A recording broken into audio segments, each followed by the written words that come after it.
Sveiki, šiandienos pamoka Head and Shoulders.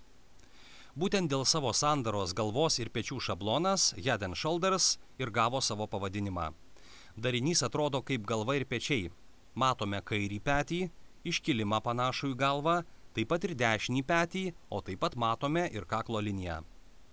Galvos ir pečių darinys tai yra kainos kryptį apsukanti šablonas. Tai reiškia, kad jei kainos krypties tendencija buvo į viršų, tai susidarius šablonui turime tikimybę, jog tendencija suksi žemyn. Tai puikiai matome euro ir dolerio grafike.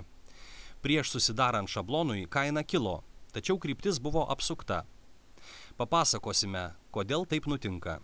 Galvos ir pečių šablonas tai laikas, kai pasiūlos ir paklausos lygiai tampa panašūs. Pardavėjai suprasdami tai pradeda dėti užsakymus. To pasekoje yra bandoma apatinė šablono dalis – kaklo linija.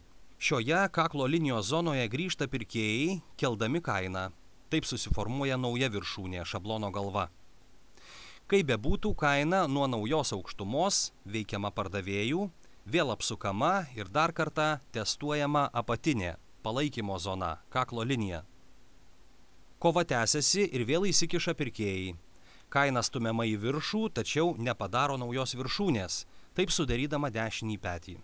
Pirkimas mažėja ir vėl prasideda kritimas. Neretai šio techninės analizės darinio metu kairysis petys būna šiek tiek didesnis už dešinį. Tai tarsi indikatorius, jog paskutinio bandymo metu formuojant kairį petį pirkėjai yra silpnesni nei pardavėjai. Šablonas skaitomas pilnai susidariusiu tada, kai atsiradus daugiau pardavėjų pralaužiama kaklo linija. Techninėje analizėje taip pat galimas ir apverstas galvos ir pečių šablonas.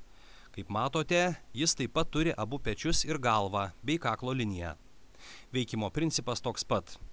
Skirtumas tik tas, jog jie sutinkami besileidžiančioje tendencijoje, kurią apsuka į priešingą pusę. Tai tiek šiandienai. Sėkmės prekiaujant.